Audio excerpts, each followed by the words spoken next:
channel, the BH Family Vlogs. And this is your Mommy Shen signing in.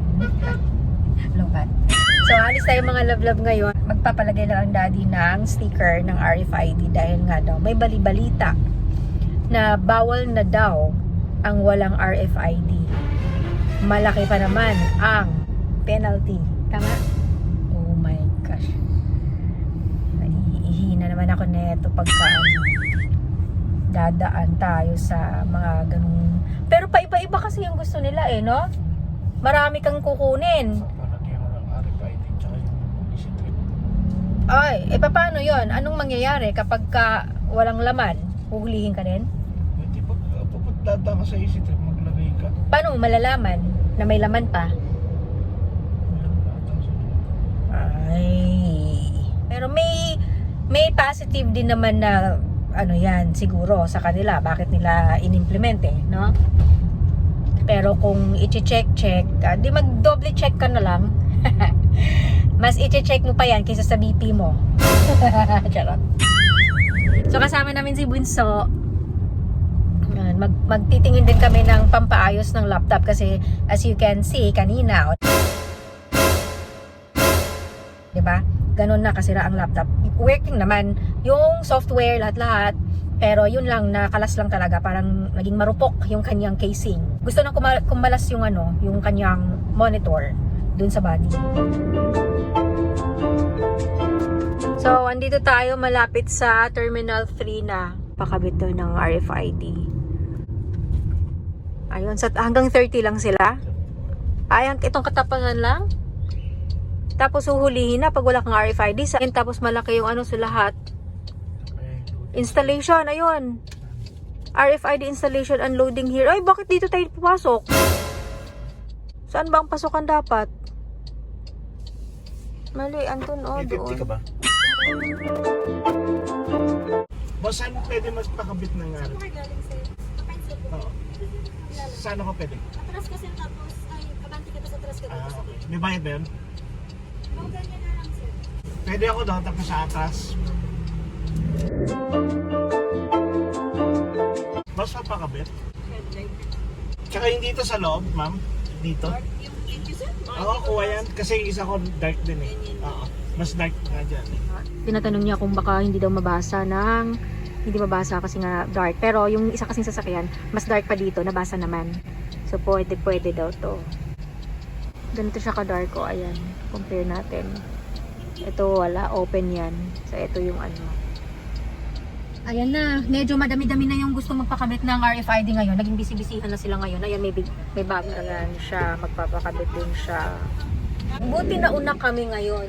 So, ang dami na ngayon, nagkumpulan na dito. So, ayan, magsanay-sanay na lang talagang check-check ng kung may laman pa. Kasi kung hindi, watatong pa talaga. So, ganito pala yan. Tapos, maliban dyan. Yung kinakabit dito pala is auto sweep. Tapos, yung ikakabit na easy trip, iba din yon. Saan naman natin hahanapin? Meron. Pero saan gagamitin yung easy trip na yon? Hindi mo na alam eh. Pwede, minsan pag nag-south ka, yun ang Mababawasan. So, ibig sabihin, iba-iba yung ilo-load mo? Kailangan pala mag-load ka na mag-load. Dahil ka, gagamit ka. Pero hindi mo malaman eh. Baka bigla kang iba ang liko eh. Nakadaan ka doon eh. So, paano mo naman malalaman? Anong sabi? Paano mo malalamang may laman yon? Saan mo hahanapin? Sa website. Uy, ganun? Ay. Ayun, so may tanong naman ako. Hindi ba na-expire ang... Oo. Hindi ba na-expire ang load ng mga to? Yun ang isa kong tanong. At wala bang maintaining balance? No? Feeling ko meron yung 100 dati, daddy. Naalala mo yun? Ewan ko. So, itanong, mga love-love, kung may idea kayo, kung sanay na kayo sa ganyan, paki-share naman mga love-love kung anong dapat namin gawin dito sa auto sweep. At ano yung isa? Easy trip. Thank you!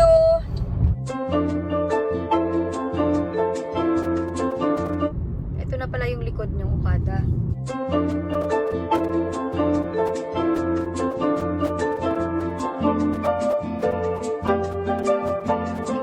Umiikot lang tayo sa Okada, oh.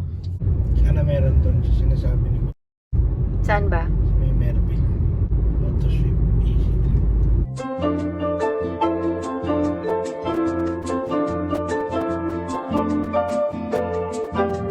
Okay, so sa ngayon, malapit dito sa International Airport, oh, Ninoy Aquino.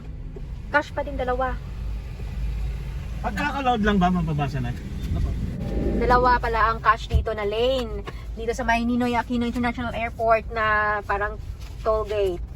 And yeah, pagkakaload mo lang, ay kakakabit lang ng sticker mo, kakaload mo lang, mababasa daw agad. Sige nga, sige nga. Kung Okay. Bobby nasa 45, 155 ang load? Ay, ang balance mo? Magkano lang ba ang laman nun? 200 ang pinakarga mo eh. Ay, magkano dapat? Wala. Ikaw, depende sa'yo. Dapat paludan mo pala ng malaki yun, di. Kasi delikado yung pagkabiglaan ng ano mo. May bayad ba? May bayad ba pag kunyari kulang ang load mo? Magpe-penalty ka ba? Sa inyo, so... Guy, bakit? Lagi pa naman. Deload ka na lang. Paano yun? Ayan, dito pala yung RFID installation. Pero saan ang daan? Yun lang, hindi namin alam kung saan ang daan. Pero iikot tayo, daddy. Andito naman tayo ngayon sa C6. Ano ba tawag dito? C6 na to. So, iikot tayo. So, nandito na tayo ngayon sa Merville. Merville na ba tawag dito? Ay, doon sa kabila. Ay, nalilito ako. May likuan. Ano yun? Hindi ka pwedeng dumiretso? Pwede doon, pwede dito. Ito yung para diretso doon. Dito yung para sa Merville.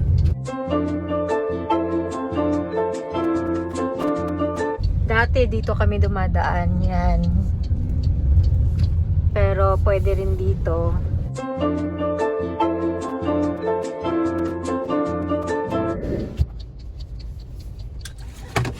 Okay, so andito na tayo ngayon para sa installation ng Easy Trip. Dito yan, oh, ang daming mga nag-waiting. So, ayan, tatanong muna ng Daddy DH kung ano yung mga kakailanganin para sa installation na ito. Ang daming pila. So, ayan, mga lablab, kailangan pala yung online, anong tawag din? RFID installation online form. Ayan siya, kailangan mo pang scan yan. Ito naman din yung Easy Trip na installation. Kailangan ng online form. So, ginagawa na ng Daddy BH. Good luck. So, ayan. Good news naman mga lablab. In fairness naman sa kanila dito, no? Hindi kasi nagawa-gawa ni Daddy na mag-scan. Hindi ko alam kung bakit hindi niya nasa-scan. May load naman siya. Bakit kaya? Nakamahina yung internet ni Daddy dito. Tumulong naman sila. Sila na mismo ang ang gumawa doon. Sila na nag-scan doon sa phone nila ata. Sila ang gumawa. Nakatulong. Tinulungan nila si Daddy. So, thank you dito sa mga nandito sa Easy Trip PH. Nandito sa may Merville. Ayan, tumutulong sila mga lablab.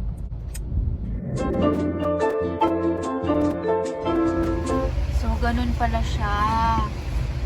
Ano yung nakita ko doon na parang machine? Pag maglo-load ka. So ano lang ginawa, Dad? So, ayan, may nakita ako doon na pinascan sa'yo. Ano yun? Pinapascan doon? Para mag-register ka. Para mag-register. Parang form yun. So, nakapag-register ka ba? Nakascan ka sa phone mo? Hindi. Sa phone nila. So, sila yung tumulong sa'yo. Thank you sa kay Sir na tumulong kay Daddy BH dito sa Easy Trip na Merville. Sana pala pinahangat ko. Ayun. Tapos, after nung na-register mo yun, anong ginawa mo, Daddy? Ayun na. Binigyan ka na ng card. Nagbayad ka ba? Wala. So free lang yon. Tapos binigyan ka ng card and then nagpa-load ka na. Sila na rin ang maglo-load. Hindi, ikaw maglo-load. I mean, sila na ang ano ba? Parang cellphone na nagpapa-load ka sa store. So sila nun. So may ano ba? May amount ba na dapat? Wala. Kailangan hindi lang magsisiro yung ano mo. Hindi magsi-zero. Walang maintaining balance. Ang Easy Trip, walang maintaining balance. How about the ano isa yun? Baka ganun din. Baka same lang. Ito mabilis tayo. Dami yan, no? Lalagyan. Itong mga to, sa company kasi yan ng mga truck no? Click yan eh. Okay, so magkatabi sila. Partner pala sila So ayan mga lablab, napakaswerte ng araw na to. Thank you Lord. Sa lahat ng pinuntahan namin, hindi kami nagtagal sa pila. Nauna kami or nakapang third, no? Sobrang konti pa lang nung pagdating namin. Ang daming nakapila truck. Mga nakapila yan. Hanggang doon yan sa dulo. Meron pang madami sa loob. Okay, congratulations Daddy. Well done.